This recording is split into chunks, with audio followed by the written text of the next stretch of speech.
I'd like to hear your why now on every one of your shows. I don't think they're all specific, but 2019 was just winning. First one was just like I want to win. Yep. And then I was close. That was like controversial whether who I should have won that show or not. People said Breon should have won. I should have won. There was some like drama with all that, and I was like, all right, I'm going to shut everyone the fuck up next year. Get ready. And that was that year of transformation. Like, holy shit, what happened to Chris? You know what? This is crazy. And in the first few years, I didn't really enjoy the wins a lot. I almost like blacked out on stage. You know, I was like, there was still some fear of my health of being like, if this come up, you know, just suppress it. Don't feel it. And I've done that a lot in my life. I've just like suppressed. You know, it was like very loving family, but we didn't like speak a lot. So I didn't learn how to like let my emotions out, communicate about it. And then people think that's normal. That's men, you know, that's how you get through life with a chip on your shoulder. And it's like, well, I don't want to live with a chip on my shoulder. You know, I want to enjoy this. So the next year, the focus was on, all right, let's step back. Let's relinquish that pressure I spoke about of the unknown. If I do the best that I can, what's a mindset I can shift right now? And a weird thing that I think was different to me than a lot of champions competing was wanted, and I did come to the conclusion to be okay with losing. I was literally like, well, what can you do with your life to be okay with losing? And I'm like, well, be my best, put in all my effort, do everything I can. I have no control of whatever else happens after that. Yeah. I can't make the judges make me win. I can't make people look worse than me when they come up. I can only look my best. And that takes you out of a state of reaction of the uncontrol, because you're ready to react to whatever comes, which you have no control over. Now I'm in control. But then, okay, relinquished a lot of pressure, and now I'm doing what I love again. And I was able to enjoy that year and just like go through it, and I had a lot of fun. You know, in the last week, there was a little bit of, you know, like not every year is going to be perfect. That year wasn't my best showing in 2021. I wasn't really happy with it, but I really enjoyed it. You know, I let that go, and I was like, I'm going to have fun with it. And I still remember like looking at the lights, looking at the people in the crowd, finding my family. Like there's all these iconic pictures of me holding a heart like this and pointing at them, because I'm really there. That was for me. That was for you, yeah, of course.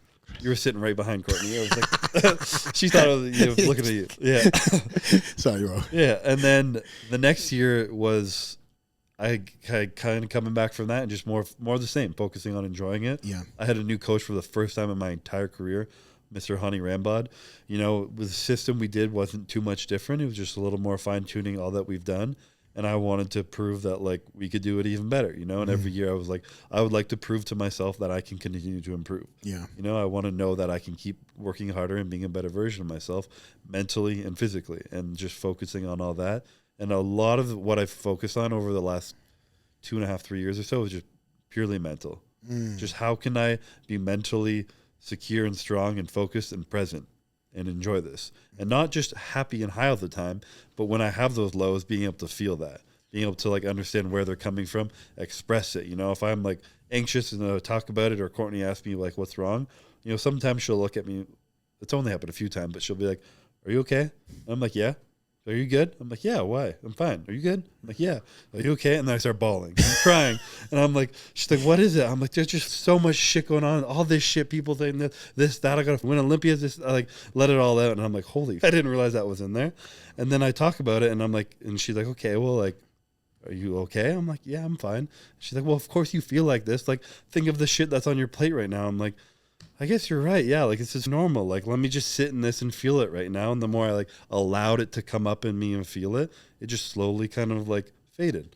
And now when it comes up, instead of me being like, just push that away, this is your life, your limits, your Olympia, you know, own it, I let that come up. If I have fear and stress and I allow myself to feel it, it just naturally kind of dissipates into wherever it goes.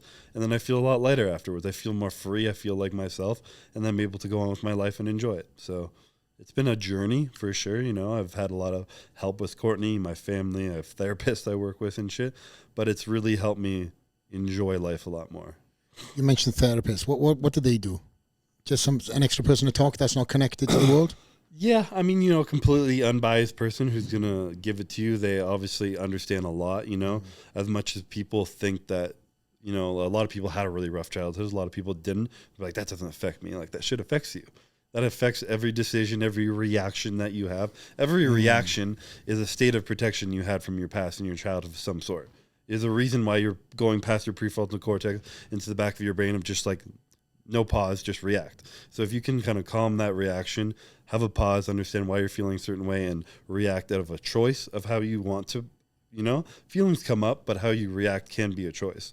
So if you can kind of work on that, then it helps. And a therapist can kind of help you dig into that, ask you deeper questions, really focus on like bringing parts out of you that you didn't really know were there. And, you know, it's helped me a lot. A lot of people are like, you must be fucked up if you go to a therapist. I'm like, that, I just want to be better. If I want to be the best version of myself on stage, I want to be the best version off stage. What all can I do to be the best of myself? I'm not just going to wait till I'm fucked up to go to a therapist. I want to just go to it, you know? So whatever that stigma is, that's a stigma I try and break all the time. And I openly talk about getting help and talking to people because it's helped me, you know?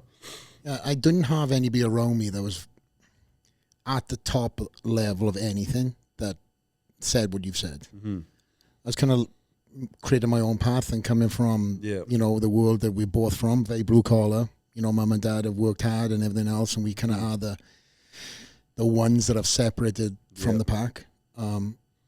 My emotions were my emotions. I probably only cried in front of Ali a few times to this day. And I probably have said this more. I'd like to, but as soon as I get there, there's this moment that shuts me down, and it's more of an ego than anything else. It's just like, shut the fuck up. It's a protection. Yeah. You know, like it served a purpose. At one point in your life, you needed to protect yourself. Yeah. You know, you had to create this wall to make sure that you were going to be safe. If your environment wasn't safe, you had to create this wall to protect yourself, and you needed it as a child. But as we grow up, we don't need that anymore, but it's still innate into how our brain functions.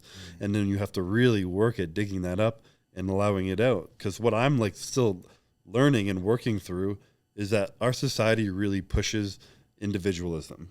You know, like you focus on you, I'll focus on me, let's focus on ourselves. And then, you know, like a couple, we can come together once we're good and like be good together, but focus on your shit together and like that, you know. But I don't think human beings are wired for that. And I did for a long time. You know, I was a person be like, you okay? I'm fine. I'm always fine. You know me, I'm good.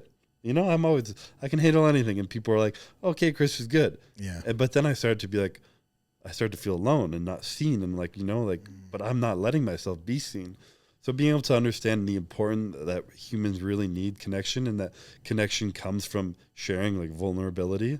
Vulnerability, I've also learning, just spitting random shit out at you right now. It's not just sharing hard shit, but allowing yourself to be seen in excitement and in joy and goofy and, you know, like just being whatever is real to you. You know, it's a lot of people really struggle with that, of being their true selves all the time.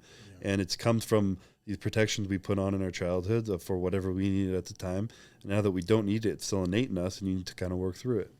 How many times have you put on a face for the public and truly are kind of like, man, I'm hurting? Can't count. No idea. I try and share when I can, but I know, like, I also don't feel an obligation anymore, and I did in the past, to share to the public how I feel. I try to help people, because I know when I do, people are like, you know, I'm struggling too. But I got to focus on me too at the end of the day. And my family, my close friends, Courtney, that's where I really try and open myself up to. But I'm not trying to put my whole life out into the world, you know? So there are times where you have to do it, but there's definitely times where it's hard. And I can't imagine the amount of times you've had to do it over your years. Thank you for watching this segment. Check out the full interview on iTunes, Spotify, or YouTube. Help us by subscribing, leave a like, comment, or a positive review. Click this to see what YouTube recommends, and this to see the full interview. See you on the next one. Out.